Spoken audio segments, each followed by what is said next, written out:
Secret friends, unite!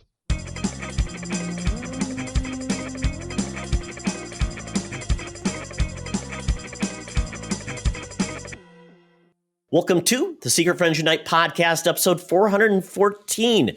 This is your guide to the geek side, and that number is a palindrome, folks. I am Todd Oxtra, one of your hosts, joined by Charlie Carden. What? A palindrome? Isn't a palindrome spelled backwards and forwards, unlike the word palindrome? It's the same. It's like Bob. It's like Bob. Or other favorites. Like, I think, is it race car is spelled the exact same way, front and back. Hey, Todd, what do you call a guy with no arms and no legs in a pool? Bob. There you go. Yes. Womp, Bobber. womp. 414. It's a palindrome. We are getting ready for Super Bowl weekend, the big game, I guess, or we'll get sued. Right. Which is funny. Okay. Too late. Superb owl. That's what Colbert taught us, that it can be called safely.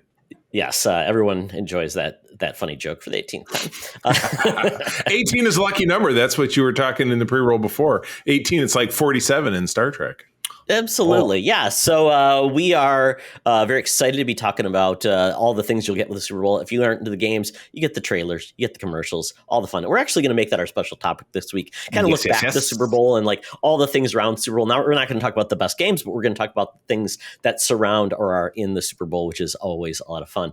But we want to, first of all, thank our Patreon members. We're up to 8 now. This is great. Ooh, it's crazy. We keep getting surprises. It's like, oh, somebody joined. Oh, who is this person? Exactly. We don't know. Sometimes it's a guessing game, but this is great. We have Best Buds, our first Best Buds member level, which is Jamie Prinky. And Charlie, you said you know who this person is. She is a friend of the show and fellow Patreon, Missy Merchant. They met down at the House of Mouse con expo last month, and Missy was talking up the show and mentioned that we had this great interview with Doug Jones, who happened to have also been a guest at this con. And from there, Jamie joined us. I've already reached out to her via socials and thanked her for joining. And spread the word. I was telling Todd right before we jumped on that I was recording another segment of my show, The Facts of Geek Life, with our Secret Friends Unite co-founder, John. It was all about Doctor Who and a season of that show. And that's John's great passion. So that's something that's gonna drop next month. So love to have you join our Patreon. We're cranking out good stuff all the time. Mark, Todd, and myself working together and working separately. Just lots of cool stuff. Yeah, and we're actually going to be recording an episode of The Spinner Rack, which is a comics dedicated podcast where we find something and talk about it, giving a little bit more in-depth view of that comic book. So that'll be a lot of fun as well. So that'll be out the following week. So something is always coming out, which is great. And yes. Be prepared for what's coming next. And then Brendan Myers, he's a good friend of Mark and I's in the account group. He's now part of the Discord group as well in our Friends with Benefits tier. So Brendan is always great with questions, always supportive, great person, and he's a new dad. Well, not new. His little one's just celebrated a year, so he's busy trying to keep up to speed with everything. Yeah, so, cool. Yeah, and then we always want to celebrate our BFFs. This is the top tier for Patreon. We've got Sean, Stella, and Henry Nias, and Missy Merchant. Thank you again for your support. You folks are great. I think we've handed out all of their prerequisite superpowers. Yes. But we have to give Jamie their superpower because that's at their level. So my goodness, Charlie. So I didn't mean to surprise on you, but we're that's pretty quick okay. off the gun. So that's part of the job, you bet. I don't know anything about Jamie, but you said Disney? Yes, Disney. Okay, great. So Jamie's superpower will be that Jamie will never have to pay full price for Disney Plus. Wow, that's good. And I will say a similar power is that, it's funny when Missy was down at this con, they were at the VIP party. They were doing the electric slide with Doug Jones and stuff. So I'm going to say Jamie's superpower, close her eyes, master of any dance move. That's a great power to have. I dig it. Good. Very good. You got it. I was thinking the other one would be that's appropriate for Disney is like you never have to wait in lines. Like you always get first place, like first in line. The fast pass. Wouldn't that be so amazing? Oh man. Woo. I can't even imagine. Wow. Well, cool. Well, friends, of course, and we'll plug it again at the end, but definitely visit patreon.com/Secret Friends Unite. Lots of different ways to jump on in and get different perks. But most of the levels will give you access, will unlock cool new exclusive content that we're doing. We would love to have you on board. And something that is exclusive to this show is we always like to take the number of the episode that we're doing, in this case, the last two digits. So that would be number 14. And we dig up with a shovel an old comic book cover. And Todd grabbed from us of April of 1990, the John Byrne written and drawn, though I'm not sure he did this cover, but that was during his run. He did not do this comic at all. He was not a writer or a artist on this. I was just looking at the corner box, and that's his art with She-Hulk. But yeah, you guys, so this is sensational She-Hulk. She is wearing like some capri pants with heels and a big, that actually looks like a sweater my wife has. That's kind of crazy. But she's sitting on half of, is that half of a salami? It's a bologna. Because they're trapped in the baloney-verse, Charlie. Oh, my God, the baloney-verse. That is akin to the Phantom Zone, which we'll talk about in Spinnerack, and probably the Negative Zone as well. But the baloney-verse. So, yeah, She-Hulk and Howard the Duck trapped in the baloney-verse. That's very speculative. So you don't know, is it the baloney-verse, or is this just the writer giving it a guess? And this is part 1 of 3 of the Cosmic Squish principle. So it's a little micro arc, but this is the ground floor. So, if you miss this one, you're not going to be good. So what are some, like, so in the baloney verse, we're seeing like there's a blender, there's like stuff floating in the background. There's a blender, salt shaker, highly food based. Highly food. There's a plate. There's a couple of what are the beaters, like you make, like, I'm gonna make some cookie dough or something. And an eyeball, or is that no? It looks like an eyeball. Is that not an eyeball? Is that an egg timer? There's a lot of weird stuff going on here. Toaster. Yeah. So, and the thing is, Howard the Duck has this weird. He's like tied to these weird multi-dimensional properties for some reason, kind of like the Man Thing is as well. Don't understand it myself. Then what is it? The nexus of something. The nexus of realities. There you go. So I think he's kind of tied into that too. But yeah, anytime Howard the Duck would show up, weirdness would occur. And we've only seen Howard essentially once so far in the MCU in Guardians of the Galaxy, where he was supposed to get a spin-off show. Never happened. So maybe Howard will make an appearance on Deadpool 3 would be fantastic, actually, because it would make sense. Bring back Seth Green, because we've seen Howard in Guardians 1, Guardians 2, and then he had the briefest of brief cameos in Endgame, walking through one of the portals to participate in that final battle.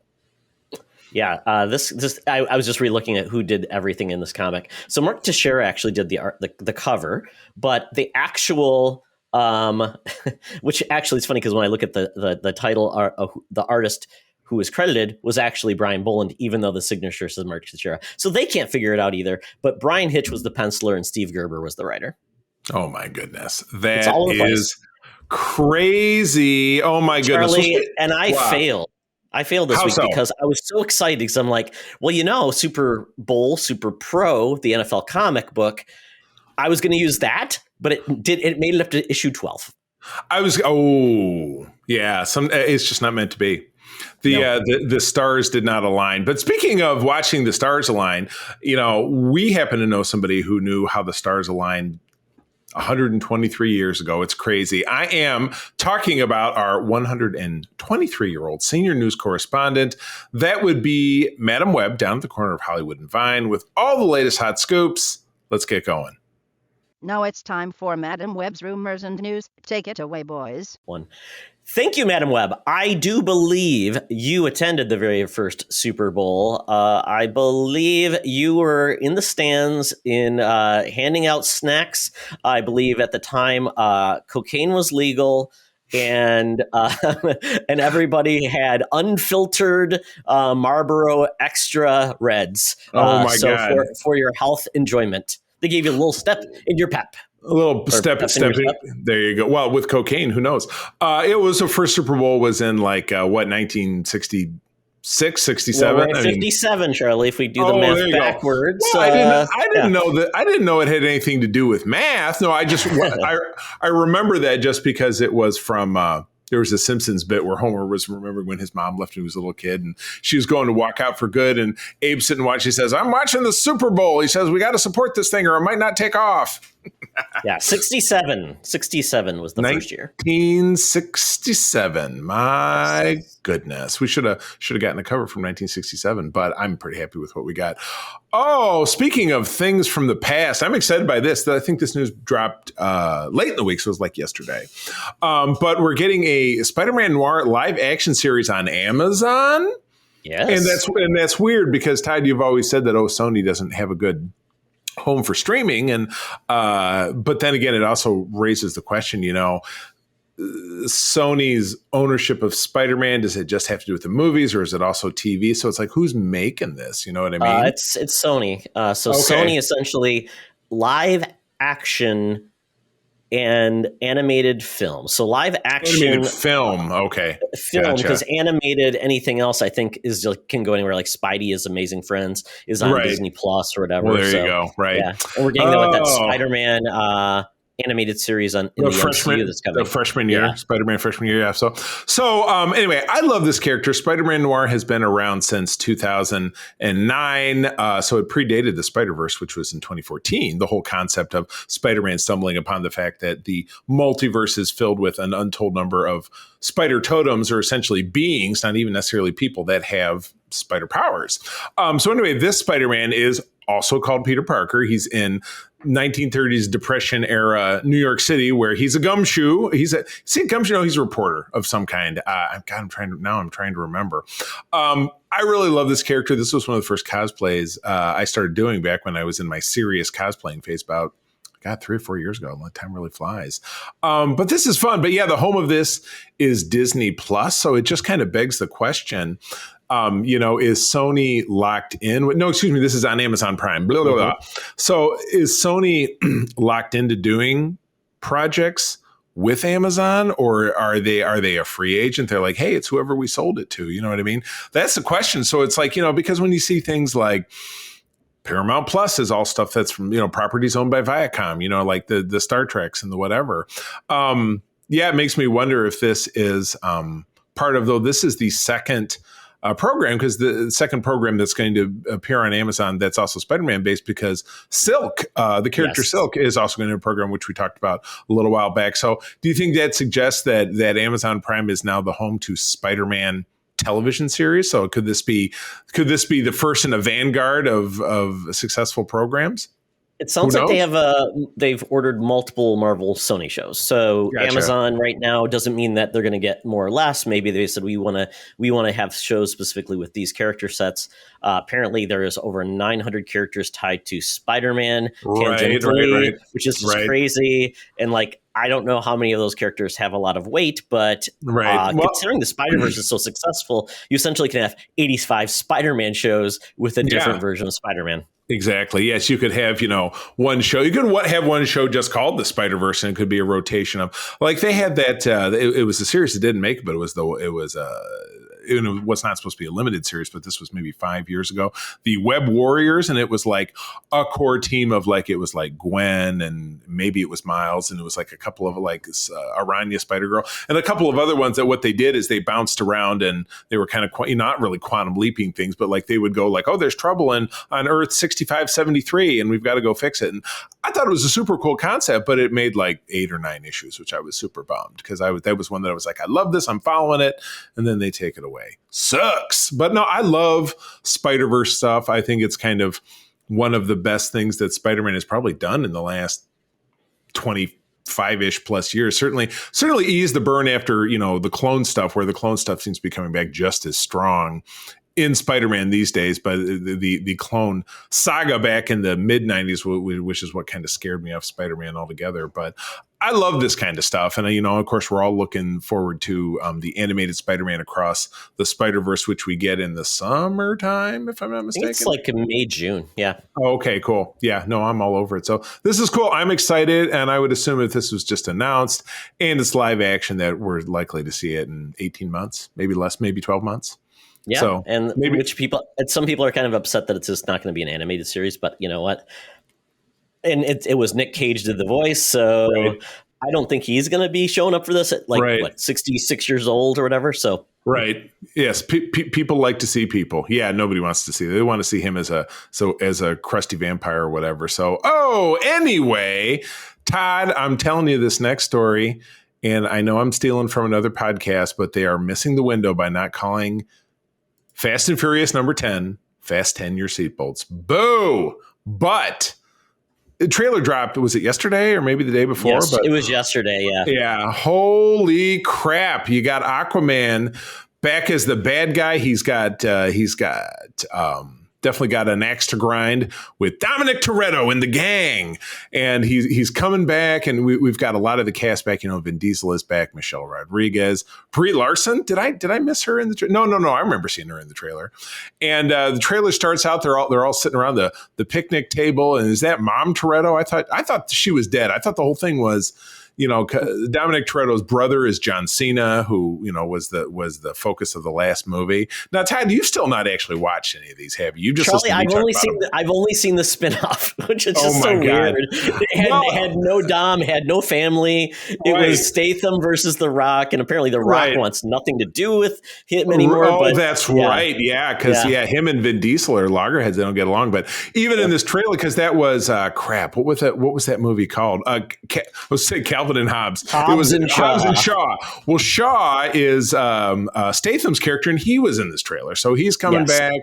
And you're getting Cena back as the brother. Because he was the antagonist in the last one, right? Cena was like trying to kill Dom. Yeah. It was his long lost brother, but he was trying to kill him because it was the whole thing or whatever. Rita Moreno is the mom. Yeah, now that's a first, or at least it's a first that I remember. I have to ask April. She's like 90 years old, so she had him when she was in her late 50s. Yeah, right. Well, she was Rita Moreno was in the West Side Story from the 60s, wasn't she? The star of that film.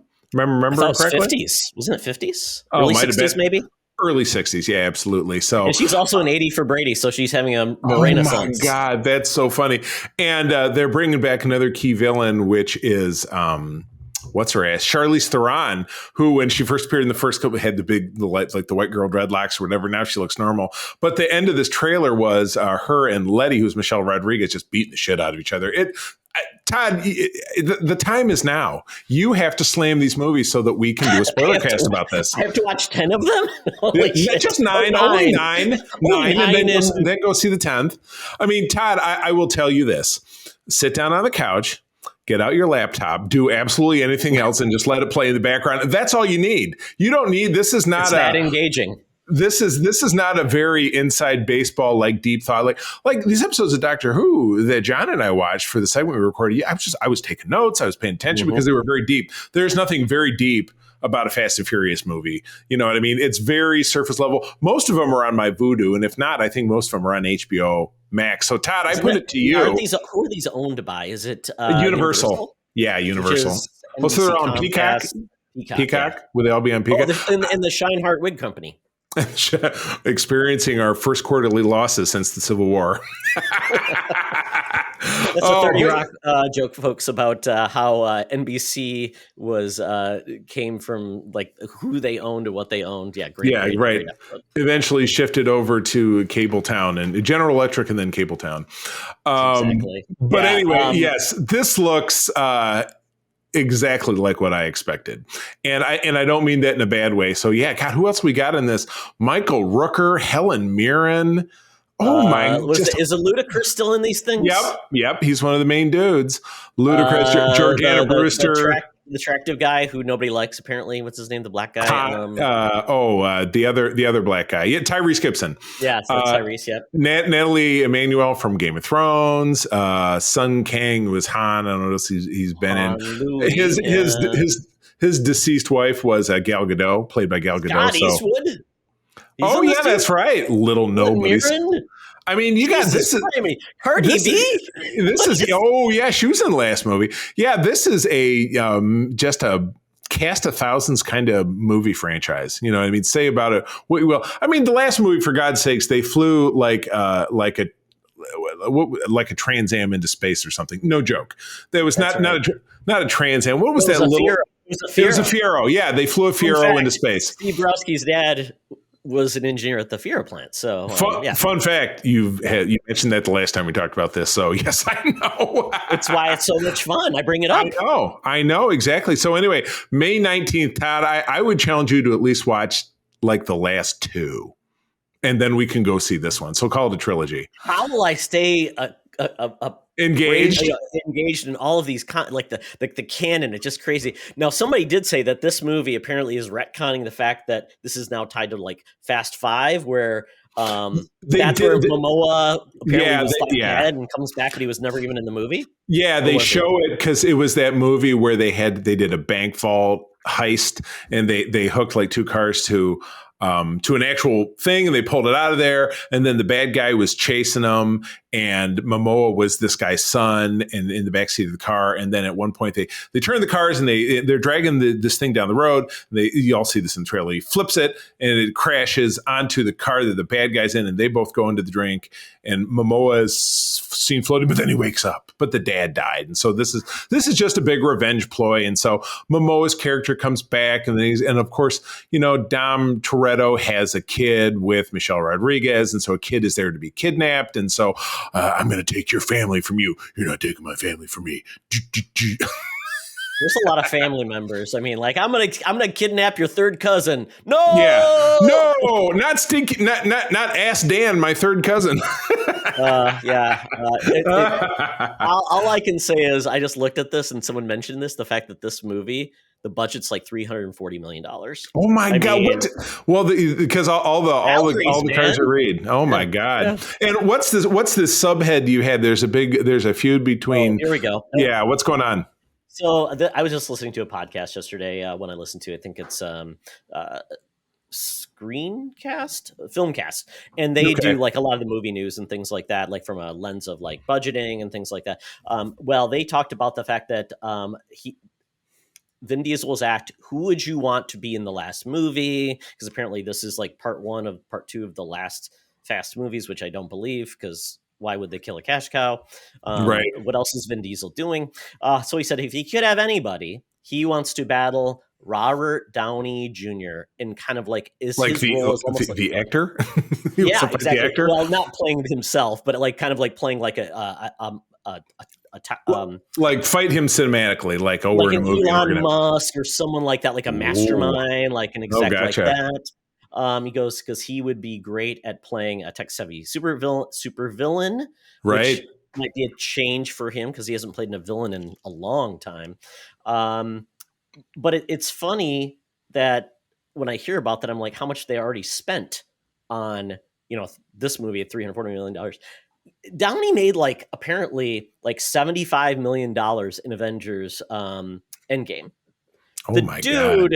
I don't know how you ask him to be in this movie, and I don't know how much you pay him, because he doesn't need the money. I got 2 words for you: passion project. Yeah, I've always wanted to work with Vin Diesel. I've always wanted to be the foil to he's a visionary.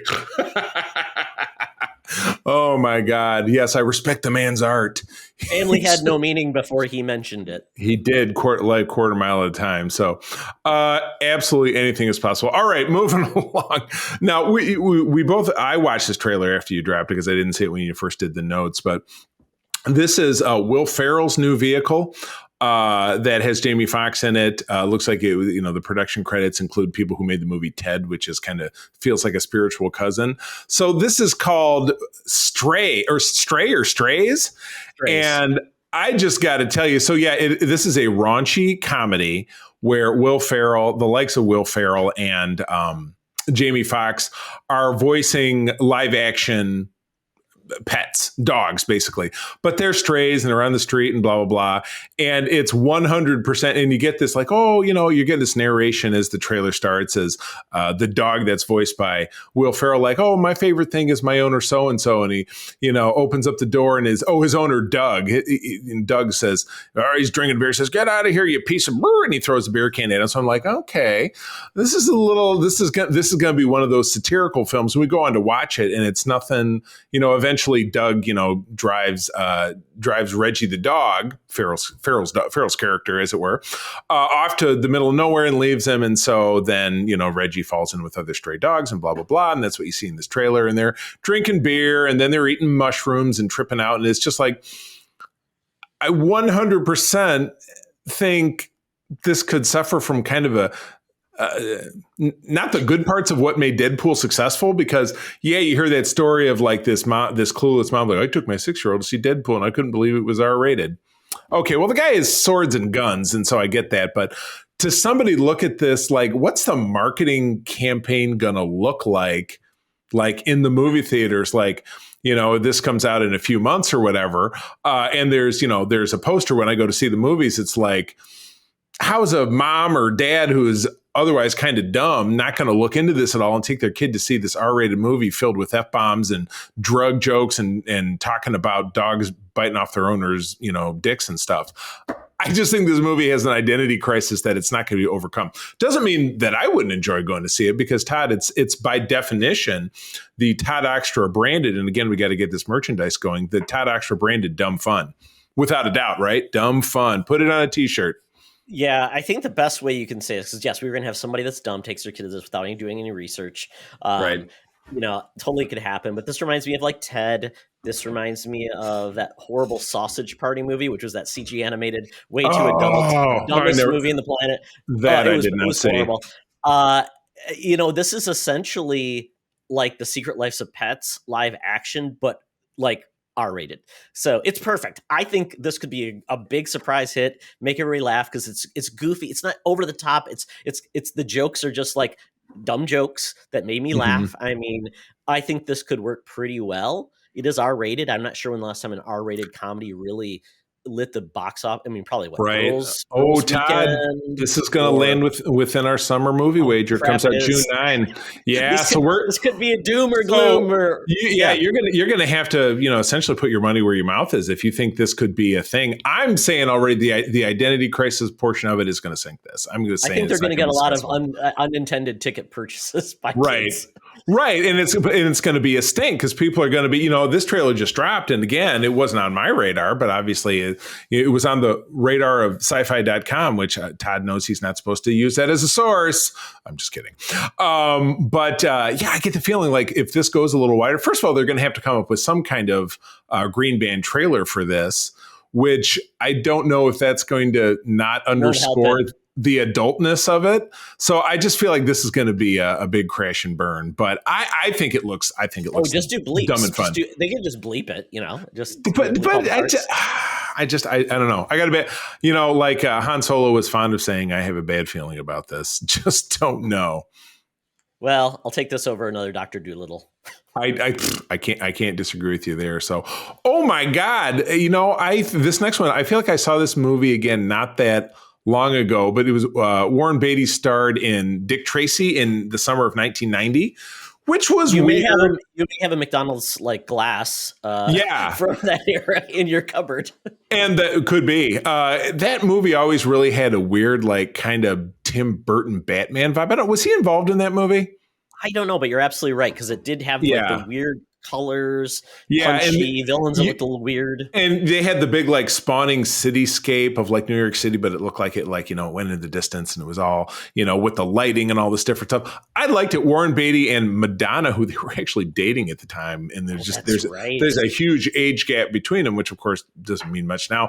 I just can't even believe he's got to be in his 80s, right? I mean, he's not a young man. Was he born in 31? Is that what it says? Does it say that in here? I mean, Warren Beatty, he was probably, let's see. How old is born in 37. So he would be... He's got about 92 years old. No, that's Warren Buffett. That's Warren Buffett. It presupposed that it's Warren Beatty. Yes, 85 years old. So he is older than Harrison Ford, who is also still working. But yeah, I kind of figured he was retired. Yeah, but it's talking about, after 33 years, so 1990, Dick Tracy is back on the scene, ready to stop evildoers, yada, yada, yada, because there is going to be a special that airs on TMC tonight. And when is this dated? yesterday, so we missed it. Sorry, guys, but I'm sure it's still out there. But yeah, this was one that it must have been a bigger flop than any of us knew because it just went away. Nobody talks about Dick Tracy. Dick Tracy was like a pulp comic strip kind of thing from the 1930s. I mean, I'm just off the top of my head. I don't know a hell of a lot of details about it, but the comic debuted in 1931. It was a weekly strip. I don't think it was actually in comic books. Oh, okay. So it was in the newspaper. Yeah, gotcha. Exactly. And it was essentially he was Elliot Ness is probably the best way to put it. His type of persona taking down the mob boss. They even got Al Pacino to be in the movie. I mean, how crazy is that? Wearing weird prosthetics. They had Pacino, not De Niro, but they had who was Dustin Hoffman was in it. He was one of the made up characters in there. And it was just, it was a real weird confluence of weird stuff going on that whole movie. I remember digging it back then, but yeah, I'm assuming it did not take off to any regard because you just never heard anything about it again. No, and the rights, I was just trying to find, I don't even know who owns the property. Well, it's and it does make a quote. It says, and this was the source being GameSpot. Okay, reported, which it says reported the news suggests Beatty put this out so they can hold on to the film rights because they got to put out something or they'll lose them. But he's 85, so why does he care? Obviously whoever the rights holders really cares about it. But my God, he has to be retired. I don't know. Is he an 80 for Brady too? I mean, I figured that's his age bracket. Yeah. He's an odd one because every once in a while he would pop in with a movie because he did what? The Bonnie and Clyde. He did that shampoo movie. Oh God! What was that one? Maybe Bowfinger, not Bowfinger. The other one where he was a politician, and it was It's not. Wasn't it Bowfinger? No, Bowfinger was the Eddie Murphy one. Yeah, really and bad. Then it was, but it was and it was in that Halle movie. Berry was with her, was in it. Yep. Trying to he was a politician trying to make him cool and hip hop wise. Such a weird idea. Then he did Bugsy. Which was a pretty good film. And that was after this. So yeah, he's not been much in the zeitgeist of anything since the 90s. I mean, really? Does it seem like, I don't know, I'd have to look at his IMDb. Well, he married Annette Bening because they met on that. So, and then it's so he's an odd one because I don't remember him really. I mean, it was kind of considered kind of the golden boy of Hollywood for quite a long, but it was Bulworth, Charlie. Bulworth, so it was a B. Yeah, I knew it was something like that, but this is bizarre. I mean, I like the concept of Dick Tracy, but would it play? Would they have to jump in and do a big updating of it to make it so would they have to update something that is now nearly 100 years old to the point that it just doesn't click anymore? I don't know. It's noir, but Spider-Man Noir is a success, or they're looking to make a success. Well, it's such a timepiece because it was a time in an era when organized crime, Al Capone, that kind of made sense. Yeah. This day and age, it's now taking on narcos and weird gangs, and it's not exactly lighthearted. Yeah, internet crimes, exactly. Oh boy, exactly. Yeah, but this is weird. They did one of these interviews before where he's dressed up like Dick Tracy. They did this in 2009 with and it's just weird because he's taking interview as himself as Dick Tracy. They are now just doing this again. So I'm I would just want to see what this is for morbid curiosity because it just sounds weird. Right. And this is putting this on a show that nobody ever heard of and on a network that nobody has is not going to drum up excitement for the franchise. You don't think it's going to blow it up? Oh my God. Oh, so anyway, very interesting. Okay. Yeah. Well, that's the end of the news. Todd, now it's time. Got to get out that Feeble Uber app, the Fuber. Got to get down to Nastyville, Scugtown. The Geek Easy awaits. We're going to be talking about some good stuff. Let's go. Talk nerdy to me. Talk nerdy to me. We're sitting the Geek Easy, drinks are poured, and we are getting our nerd on. So very exciting times in the world of the Geek Easy because I don't think we're going to talk a lot about new things this week, but still good stuff. Yes, good stuff is good stuff. You don't need to quantify. But Todd, you are one of two people that I know that has watched the now finished sitcom Superstore, which it was you and it was our friend of the show, Courtney Casey, enjoyed that show. And I was we were finishing up watching American Auto, which is on Peacock. And then, of course, they're always like, well, why don't you try watching this? Because the Superstore, I assume, was on NBC as well. Mm-hmm. I'm guessing, but it's also on Hulu, so we watch on Hulu because there's no commercial breaks or whatever. But yeah, we jumped over watching it, and April fell in love with it immediately. So we've been watching it. I won't say at the behest of everything else, but we've been watching, because they're 22-minute episodes. We've just been cranking through, and I think we're in the third season now. But yeah, kind of a wacky show. A bunch of semi-attractive people work in what's basically something between a cross of a Walmart and a Kmart and a Target in a retail environment. And Mark What's-His-Butt, who is in The Kids in the Hall, is the store manager. And then you have Dina, who's kind of a ball buster of a woman, who's the assistant manager, or security boss, or whatever. And then you have America Ferrera, who's one of the main characters, and the other, the dude who's her will they won't they love interest or some such. And it's hilarious. I mean, I really enjoy it. And Todd, you said how far along are you? We are on the 6th and the final season. Oh, goodness. Okay. I will tell you, Charlie, the 6th season is kind of where it jumps the doesn't America leave? That's what April was looking she left at the end of season 5, and you never see her again, and you just feel like the show kind of feels like it's now ran out of momentum, but it's still enjoyable. The jokes are still good. Yeah, right. The jokes. Yeah, we see a lot of characters in there. The young white rapper is a guy who I've seen. Yeah, Bo, and his teenage wife was somebody who I know. I saw she was on.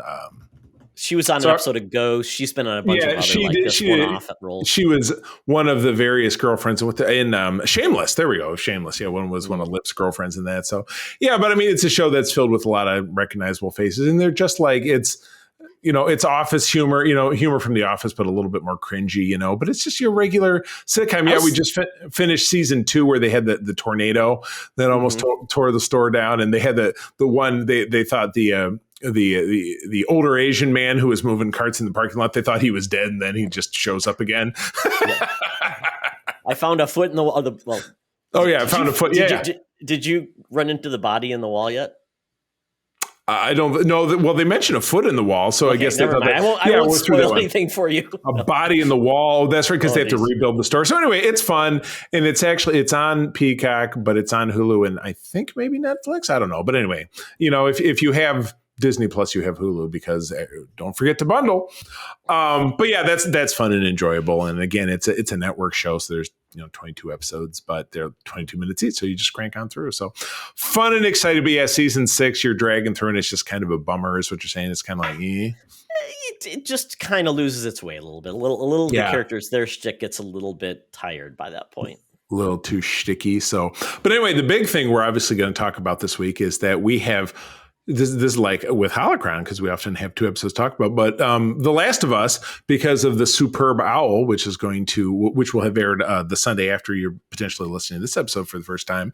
HBO, knew what side their bread was buttered on, and they didn't want to drop episode 5 on Sunday at 9:00 when people are watching the Superb Owl. So they dropped it last night on Friday. So we got to get that in. But again, we're talking about 2 episodes. But we're in the great mecca of Kansas City, which is it's in the heartland, that's where Superstar takes place. Do you think there's people in the Superstore, like holed up in the Superstore, where they still have supplies? That would be fantastic. Yeah, they do so well with any type of emergency. Exactly. So the emergency of the collapse of society. Exactly. So, but yeah, we get 2 episodes worth of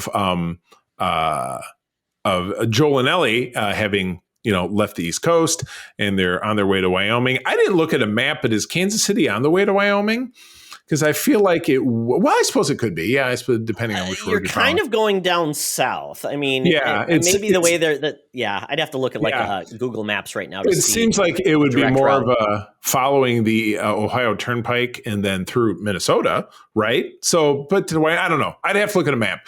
But for immediately, I didn't really recognize it. But they get there, and immediately they figure out that Fedra, which is the containment entity of the government, is not there in Kansas City anymore. It's like, oh God, that's a bad thing. Well, it turns out insurgents have taken over the entire town. They're led by this not very nice woman named Kathleen, who is Melanie Linsky. And I just could not even believe when we were watching the behind the scenes piece on episode 5 that she is from New Zealand. Thick ass accent. That just blew my mind. I didn't know. Did you know that? Hello. You still with me, Todd? Yes. There you go. Yes. During the behind the scenes portion when she spoke, I'm like, she's not from here. Yes, exactly. That was very surprising. And Melanie Linsky doesn't just sound like a very exotic name, so I was kind of surprised. But yeah, we it was kind of cool. We got a 2-parter little arc with her, figuring out that she was in rabid pursuit of a young black guy named Henry, and Henry's, tween-aged brother who is deaf, and she's relentlessly pursuing them. But these same 2 characters stumble upon Joel and Allie. They form a partnership to try to escape the city. And Todd, what happens from there? Oh boy, yeah, this was kind of crazy because it was kind of like 2 episodes, but we did get a little bit behind the scenes of how how Joel and Ellie got there. But then we saw the Henry and Sam see them and how they were attacked as well. So that's kind of how they figured out we could trust them, because obviously they are no friends of the Fedra team because several of their members were killed.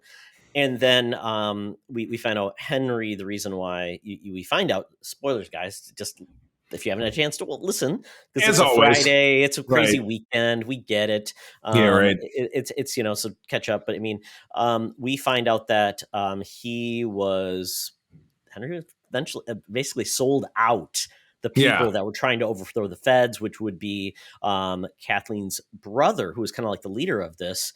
And it's kind of crazy because it's kind of made out that, yes, while he was the leader, essentially she was the muscle. She was kind of like the evil one that had no, she even in all these conversations just basically said, well, my loss is more important than everything under the sun. I'm going to go and throw every resource to get this one guy. Yeah, and killing kids and stuff. Like even in the climactic portion of season 5, when they have them, they have our heroes kind of boxed in this subdivision that's right next to the bridge that they need to go over the bridge to leave. Joel goes out. There's a sniper in one of the nearby houses. Joel has to go around and kill the guy. And so it's just Henry and the 2 kids left when obviously all of the insurgents show up to get him. And he's like, I'll come out, just spare the kids. And she's like, yeah, I can't do that because, one of them is going to come after me or whatever it is, and they're with you. And so, yeah, everybody's got to go. But prior to that happening, as all of the insurgents are coming in, Joel is, in the high tower in that house in the background, and he's got a sniper rifle and he's shooting at this truck that's coming right at Ellie, and she's just willy-nilly shooting a gun and not doing anything. But he snipes the driver who swerves into a house, and the truck explodes and collapses into the ground. And that's when we get the real juice. All of these clickers and all of these infecteds come flying out of this hole in the ground because they're all underground. They did outline this earlier in the episode that's how Fedra managed to contain Kansas City as an area, is by driving several years back, drove all of the clickers and the infected underground. Well, now they're back, and holy crap, we get our first big scary, and this came right from the game, right? The bloater.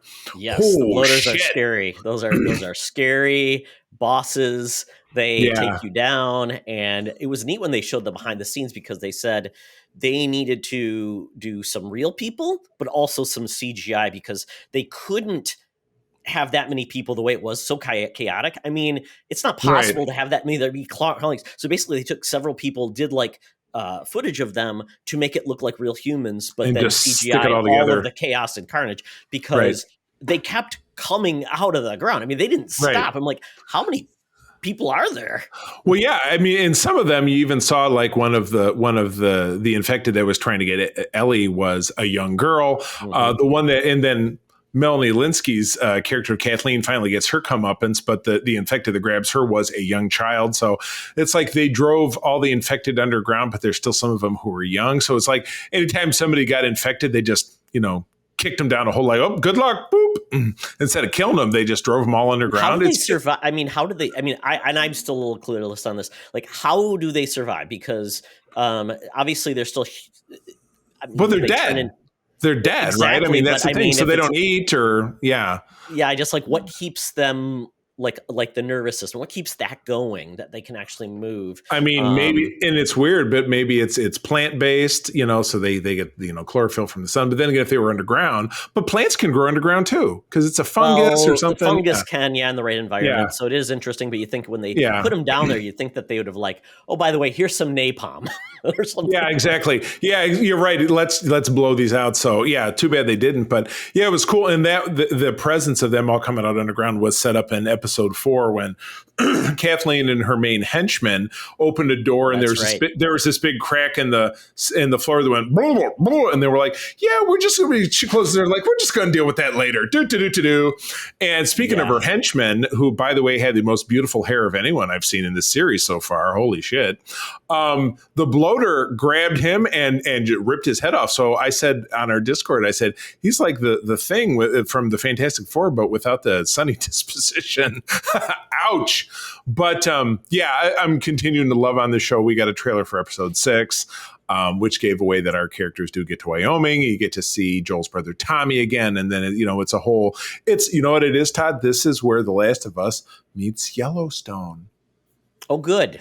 Yeah, there you go. Speaking of Yellowstone. I'm just waiting for it. Speaking of some quick Yellowstone news, word is the show could be ending because Kevin Costner wants out.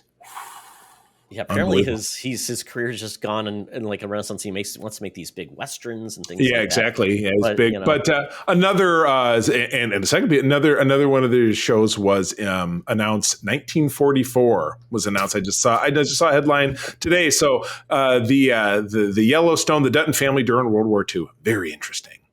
Yes. So anyway, well. Yeah, The Last of Us has been a great surprise. Henry and Sam are characters within the video game, but Sam was not deaf, and they changed that for the video game or for the TV series, which I think they said that was kind of a cool idea. Add a little extra drama, yeah. And this gave us a good comparison between Ellie and Joel, and then another group of characters that are very similar. And wow, I mean, this show has shown me, and I think that's what was just like the game. You cannot form a bond with any of these characters, or you will be devastated because no one's long for this earth unless you're, certain characters. Not when you're in the apocalypse. Ooh, no. Yeah, and the thing about this in The Walking Dead would have they would have taken like this Kathleen, they would have made a three seasons. Oh yeah.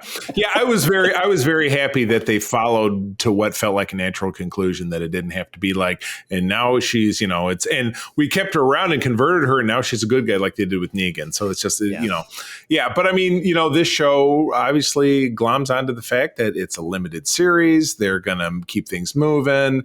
It's got a good basis in the game for source material, but it's not afraid to make little nips and tucks and kind of do different stuff to help enhance it. So I'm just thrilled. This is just, I had no idea I would like this as much as I did. So I'm fired up. I love it.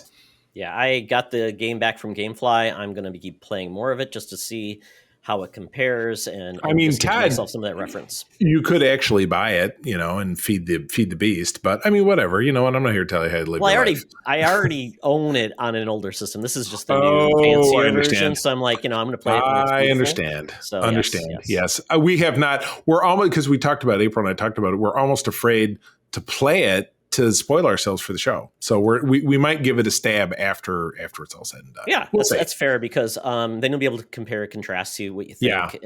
And then if you don't even really want to, and you can play it depending on the difficulty just to make it easier, or you can just even watch the cutscenes, depending on where you want to go with it. I do enjoy cutscenes, but we'll see what happens. So anyway, all right. Why don't you take us home? Did you read something old as well? That was kind of what you were giving me the vibe.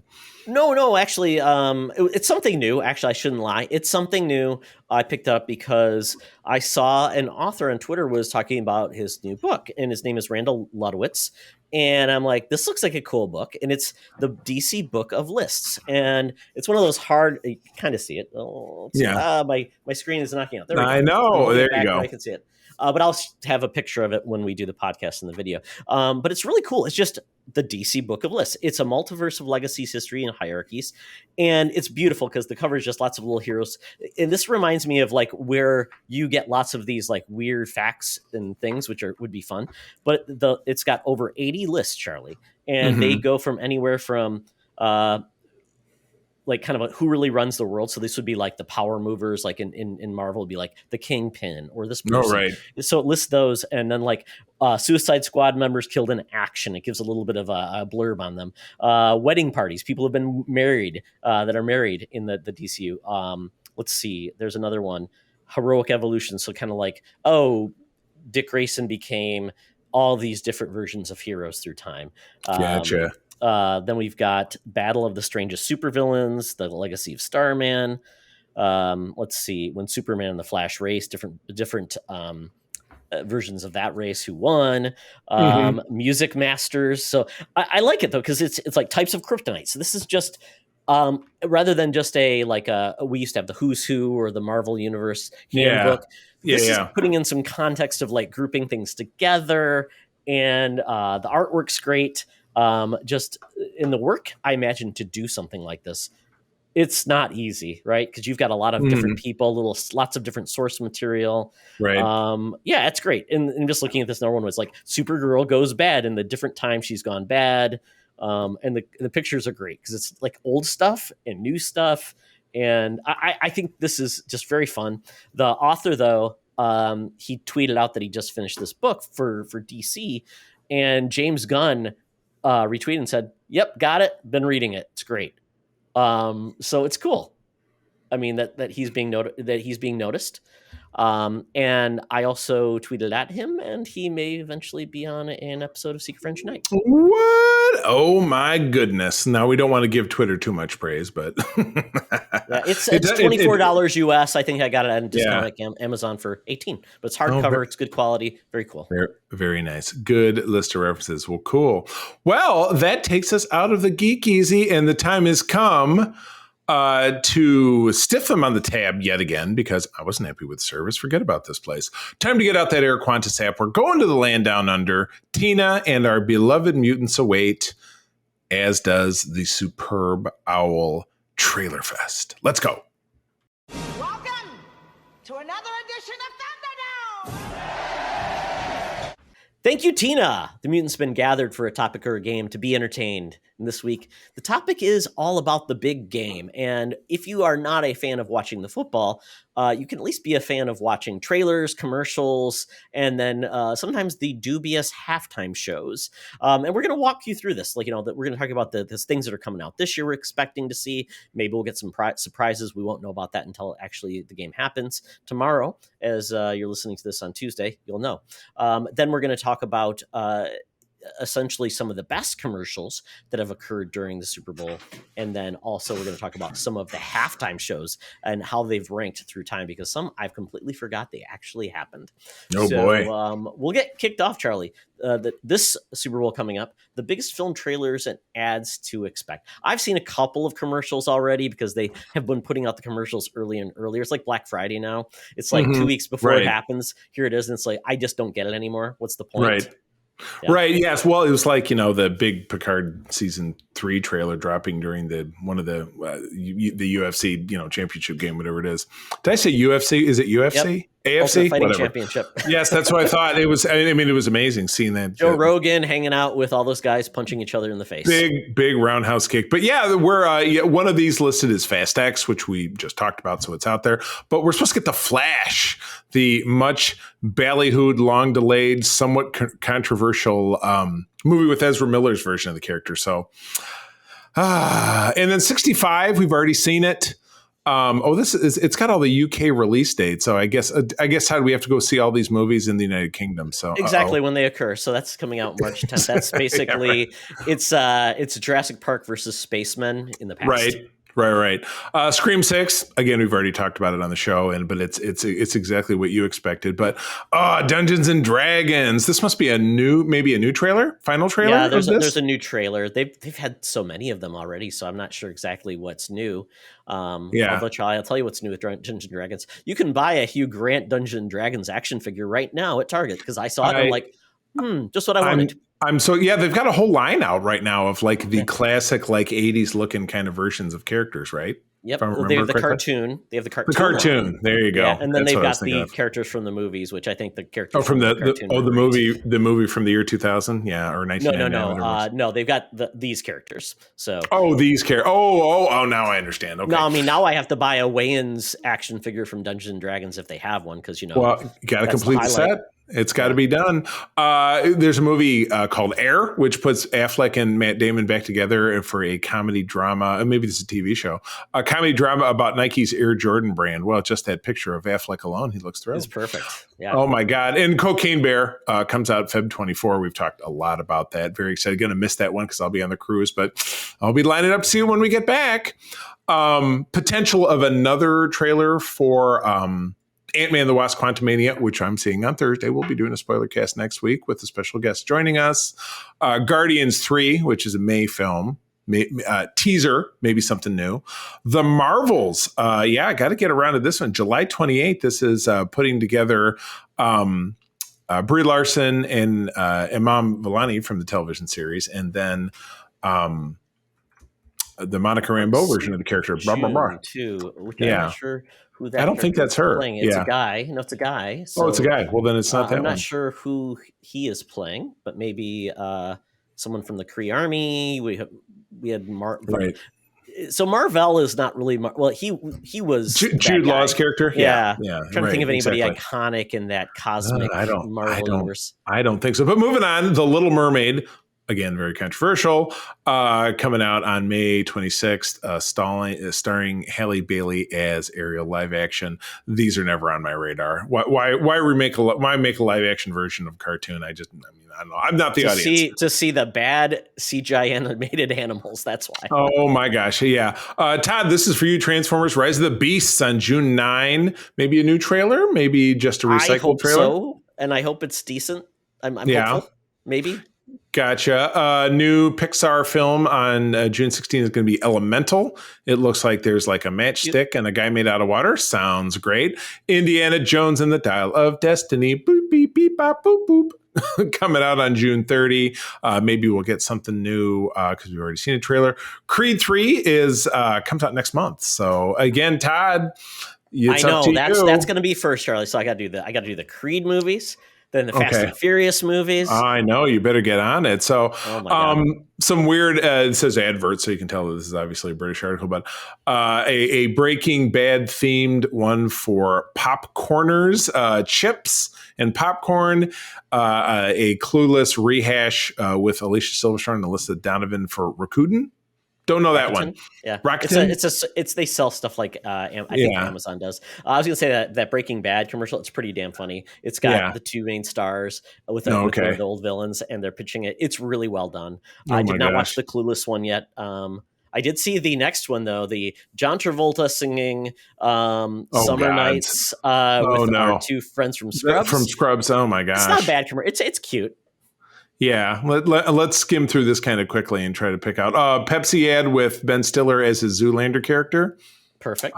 I could. The Paramount Plus one was Sly. This one's been out for a bit, but you do see some Star Trek characters on it, which I love.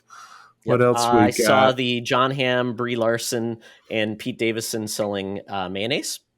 Oh my God! Rock stars Ozzy Osbourne, Billy Idol, and Joan Jett. Hawk. The software firm Workday. These are just getting sad. Sir Elton John doing Doritos. Okay. With Jack Harlow and Missy Elliott. Oh my gosh. Oh, a plug for the show Peacock, which I've been enjoying. Netflix and General Motors. Google with Amy Schumer and Doja Cat, who's a rapper. Sure. Yeah. Okay. And Melissa McCarthy for booking.com. So anyway, avocados from Mexico. Who's in this one? Anna Faris. Well, she could use the good press. She's because she's not really in stuff anymore. So anyway, there you go. These are like we're not going to probably hopefully see any crypto ads this year. Thank God. Those are the worst. But it looks like they're leaning into the comedy, which I think are the ones that always goes the best. Oh, sure. The other ones that are more too serious, they just don't play. It's like, it doesn't speak to anybody. But there are some good ones at least looking coming up. And I did watch the Rockstar, so Workday that does our HR system at General Mills. And the joke is Charlie, you're a sales rock star, and then the rock stars are getting mad that people are being called rock stars. It's pretty funny. Well, speaking of getting into the next segment, speaking of the best Super Bowl commercials of all time, you said, the funny ones play. The first one on this list, which I would argue could be potentially the most iconic, or so is taught, in advertising classes, which I took back when I was in school, is Apple's 1984 commercial from 1984. Where that was rolling out rolling out the Mac or the Mac 2? It was the all-new Mac, yeah. Yeah, so it was Mac 1. Yeah, very highly stylized around George Orwell's famous novel. And it's, like I said, still resonates 40-something years, almost 40 years later. So kind of crazy. Yeah, this next one's kind of weird because I don't really remember this one. It's We Will Rock You by Pepsi, but it had Pink, Enrique Iglesias, Beyonce, Britney Spears as gladiators, and it was in 2004. So sure, I don't know. I'm not a big pop solo singer fan boy, so I know they're all great, but next one after that is Pepsi, the Cindy Crawford ad. I think we all remember that one. Is this the one where she sang and it was god awful? This is 92. Okay. This is the one where she's very attractive and buying a Pepsi. She was just very attractive, and they said that they recreated this a couple of years back, and she's still stunning. So yes. Hey kid, the Mean Joe Green Coca-Cola ad from '79, where he says, "Hey kid, catch the jersey." They spoof this, of course, and Family Guy, where he's, "Hey, or catch this," and then he throws the rest of the clothes at him too. That he's wearing. Not appropriate for a kid. Not appropriate. Just a feel good commercial. You meet your hero, and kid does something nice for him because after he lost the game, and then he gets the jersey. So it's a feel good, 1979. There you go. Yeah. I love it. The Volkswagen, the Force commercial from 2011 with the pint side, the kid dressed up as Darth Vader trying to. That was great. That was Star Wars was kind of not a thing yet, coming back again. Yeah, it was pre-Disney, just pre-Disney. Yeah. So anything Star Wars felt kind of special because you didn't get it that often. So that one really made the mark. Yeah, exactly. McDonald's 93 showdown spot with Larry Bird and Michael Jordan, a friendly shooting contest for a Big Mac. Whatever. Why would these guys? It was great. It was they were it was just a competition off the net, back and forth, nothing but net. It was a fun one too. Yeah. Yeah, that's a fun and memorable. The Snickers game 2010 commercials. Mike, you're playing like Betty White out there. That's not what your girlfriend says. So is this one of those you're kind of you're not you when you're hungry? So this must have been one of the first one. And there was a bunch of those that were really good. Yeah. Yeah. Lollipop Guild from 2000 for FedEx. God, we were just talking about the Wizard of Oz on something and about the horrible making of that movie and all the people who were died and maimed. So. Maybe not. Yeah, I don't. The Super Bowl ad was subsequently pulled off the air because it showed the inhalation of helium. Whoops. Joy Pepsi from 01. Britney. She's Britney, bitch. That was her time to shine. She was big there. I mean, I'm going to go and find some more iconic ones. I always love the Old Spice commercials with what's his name, the handsome man. Those ads were hilarious. I'm a centaur taking a shower. Exactly. Yeah. Right. Oh my gosh. Let's keep skimming here. Oh, is this the Hilltop Reunion? Is that the one? I'd like to teach the world to sing. Oh, yes. Coca-Cola. That was a big one. And it was heavily inferred in the last episode of Mad Men that was in this fictional universe written by Don Draper. So he was the one who created it, which I thought was pretty cool. Nike's Hair Jordan, if that has anything to do with Space Jam, I don't want to hear about it. Monks by Xerox from 1977. We're getting some, you have to dig more through this list to see. I think we're in the weeds now. Let's see. Pepsi and Lucasfilm Darth Vader 1997 for the special edition. Ooh. It's pretty cool. Didn't we have like the baby? What was that one commercial with the baby talking about joining like an illegal commercial or something? Remember when the baby was talking was his name Baby Doug? You're blowing out my brain here. I'm not sure. And then the frogs, the Budweiser frogs. But of course, yes, a big one. yes. Yeah. That was pretty classy. I'm skimming through. I'm not seeing anything jumping out at me here. So, apparently there was a Subaru Brat ad from 1982. Charlie. Oh my God, my grandfather had a Subaru Brat, and it got stolen out of his driveway, which is just like yuck. Wow, talk about a classic car. Yeah, another one was the Budweiser "What's Up" ads came out of the Super Bowl. But other than that, I mean, it's just a lot of these are more recent, so I don't see anything else that like sparking my brain to say, this was iconic. But I think we hit quite a few of the good ones. Right. All right, last segment, taking it home, best and probably craziest halftime show. So, let's see. Is this not all on one page? You can do the slideshow. Oh, the slideshow, making it difficult. So, no, there is a list of slides. I have the one that is usually the link. Nope. Oh, there we go. I lied. All right. It's not right.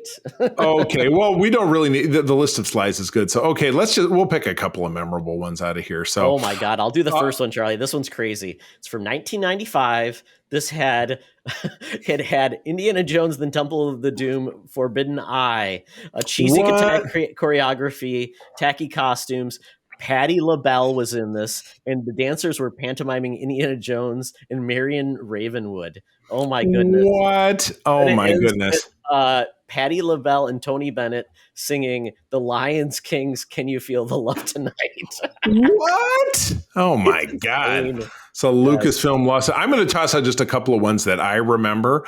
I do remember a very weird combination of Aerosmith and NSYNC on stage in 2001, because I just remember Steven Tyler singing "Walk This Way" and then Justin or somebody going, doing a little dance around. It was just like, this shit is just not working for me. Yeah. Some of the mashups are very weird. Like this one, it was 1997.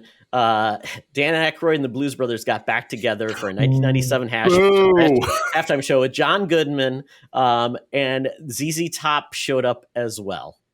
Oh my God. I remember, I love the Beatles. Paul McCartney was always my favorite. He was the halftime show in 2005. And I just remember he just did not sound great. It was just not working for me. So he came on like he was doing like Paperback Writer or a few of the Beatles classics. And it was kind of flopping for me. So, what else you got here? Okay, I'm finding one. So one of the this is a weird one. So unfortunately, we had in 2011 we had the Black Eyed Peas halftime show. They essentially then got Slash to come on stage to sing "A Sweet Child of Mine." That's a fail. That's a fail, folks. I think you might be right. Yeah. Here's another one, Charlie. This was in what year was this? 1999. We had Stevie Wonder, Gloria Estefan, and Big Bad Voodoo Daddy. Ooh, isn't that one of your ska bands? I know that you were in it. They're one of those swing bands. They're a swing band, Oh, swing. I knew that was the other, the other fad of the 90s nobody talks about anymore. Oh, sorry, Todd. It had to be said. Oh, what is it? Rockin' Country Sunday. I mean, I'm sure that was very big for the crowd in 1994. Yeah. My goodness, look at him. A good Bill, Travis Tritt. Then we had Clint Black, the Judds, Tanya Tucker. So why not, give the country kids something, right? Absolutely. Maroon 5, which I've rarely been a fan of, but Maroon 5 with some rap guys on stage, the guy in the big fur coat. I'm sure it names him underneath here. Yeah, exactly. So boring. Yeah. Do not care. Shania Twain and No Doubt from 2003. This was not long after Shania's heyday, but Sting was on stage with them. Interesting choice. Yeah, with No Doubt. Yeah, that's it. No Doubt. Talk about that. No Doubt doesn't even exist anymore because Gwen Stefani kind of like kicked him to the curb and said, "It's all about me." It was a very long time ago. We got Diana Ross in a celebration of herself in the 30 years of the Super Bowl. Because look at her. It's like, that's her, kicking the Super Bowl to her because, I'm Diana Ross. So thank you very much. I already talked about this one. I saw one. Oh God! Of course, one of the most iconic from '04. Choose or Lose. Jessica Simpson with Janet Jackson, P. Diddy, Nelly, Kid Rock, and Justin Timberlake. Very famous for the it was absolutely staged Nipplegate, where Timberlake is standing next to Janet Jackson and rips off the cover over one of her breasts. And yes, I absolutely saw the nipple without a doubt. That was the exact moment I choose to be looking at it. There's nipple. I've seen all that I needed to see this year. Then I turned the TV off. No, I'm just kidding. Didn't happen that way. But I remember where I was. I was at my sales meeting for my new role and my old job back when I was in sales. I remember I was at that party and we're like, what the heck just happened? So It was iconic. Yes, and totally planned. And 100%. Coldplay with Beyonce in 16. Don't really care. And Bruno Mars. That was a good performance. Yeah. The Stones in 16. It's the Stones. The Stones don't have bad performances, in my opinion. It's the Stones. Oh, next with the 2021, The Weeknd. The Weeknd, we were watching HBO right before Last of Us came on last night. And The Weeknd has some special coming out. I don't care for that guy. And I know him. I guess some people really think he's like the greatest thing in the world. I think he's a good singer. Yeah, I mean, I don't know. I'm just trying to get it. Shakira and J-Lo in 2020. Super Bowl in the 2020. Because it was in this time of year, and then the shutdown happened in March, April in 2020. So this would have been one of the last big things. So Katy Perry in 2015. What are you looking at this picture? Yeah, it was wild. I remember that was wild. Like Left Shark was one of the things too. They had the two sharks. Left Shark. She showed up she was almost like she was a Power Ranger. She showed up on this big tiger. That's right. Oh my God. It was a good performance though. I really like Katy Perry. Yeah. Yeah, me too. Madonna in 2012. Still looking like a human being, because I saw a picture recently, and I will say no more. Yes, she has left. She has left us on this plane, but Charlie! But it also had Nicki Minaj, MIA, CeeLo Green, and LMFAO. Talk about a group. Yeah, that's anymore. A capsule of 2012. Also, never get a bad show out of Bruce Springsteen and the E Street Band, 2009. Even Little Steven during his time on The Sopranos, looking just like in that show. Bruno Mars twice. So he was a additive to the one show and then got his own. He's great. Right. My son adores Bruno Mars. I need to find a way to get him to see him, because he loves all his more. I don't know if you listen to the Silk Sonic stuff he's done. Yeah. No, you shared that with me. I did listen to it. It's totally 70s, like funk. Totally cool. Yeah. Yeah. The late Tom Petty in 2008, Tom Petty and the Heartbreakers. I memean, how could that have been a bad show? But yeah, the Never Let You Down Lady Gaga in 2017, looking like Catwoman, because she's wearing her sparkly thing. She's wearing a mask. Mm-hmm. Pretty iconic. Michael Jackson, 93. Wow. Talk about a moment in time. I mean, it's Michael Jackson. What are you going to say? Yeah, and because, let's see, I don't know what album at that time came out. Yeah, it would have been Dangerous. Dangerous, yeah. Not Black or White. Black or White. That was Black or White was it was the single. Yeah, it was the lead single. Got it. Yeah. So he was still like, he didn't have a lot of tarnish on his resume at that time, and I was a huge Michael Jackson fan. He was on his way. You know what? I will always respect the music he made, if not the person he was. The late Prince in 2007 knocked out a lot of his classics, plus a version of Proud Mary, and All Along the Watchtower, and the Foo Fighters' The Best of You. I mean, and from your homeboy there in the Twin Cities, just what a talent! My God, Miss Prince. And then the number one on their list, I'm assuming these were ranked, is Queen Bey herself, Beyonce in 2013. You know what, Beyonce, we don't talk about her enough. I mean, we should just have a podcast all about Beyonce, because nobody's talking about her at all. You think so? Is me being sarcastic, folks. Underappreciated talent.